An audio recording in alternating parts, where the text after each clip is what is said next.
Kadung no ancodo nyanyo neng yang kebit ngan mata ate aware ho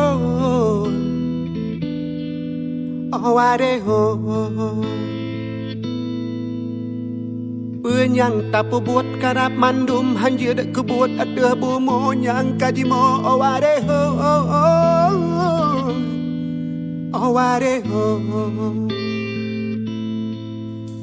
Puji oh bananga puji oh bananga puji Kadung no ancodo nyanyo neng yang kebit ngan mata hati aware ho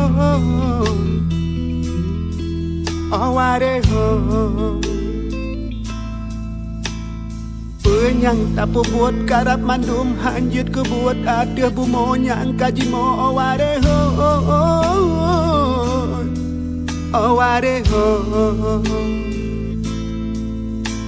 Puji oh bananga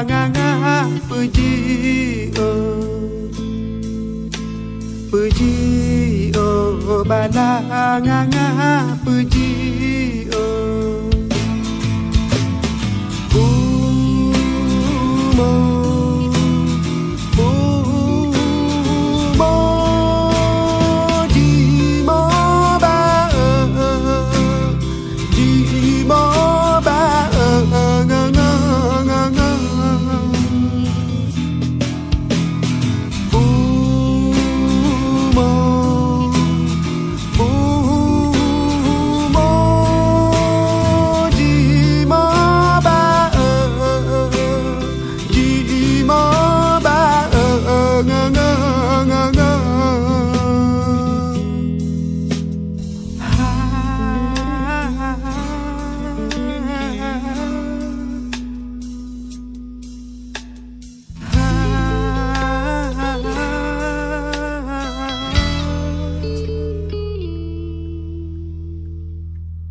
Hela lay lay lay lay lay lay Hela lay lay lay lay lay lay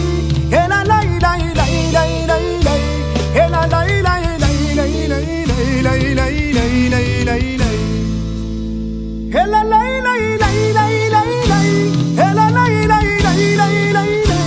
Hela lay lay lay lay lay lay Hela lay lay lay lay lay lay lay lay lay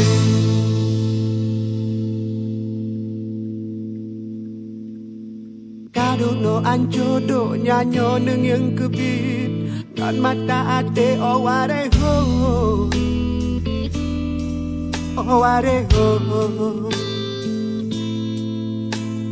Penyang tapu buat karap mandum hanjut kebuat ada bumo nyang kadimo aware ho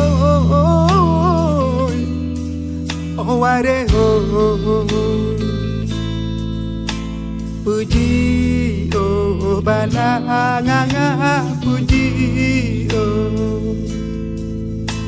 puji oh bananga puji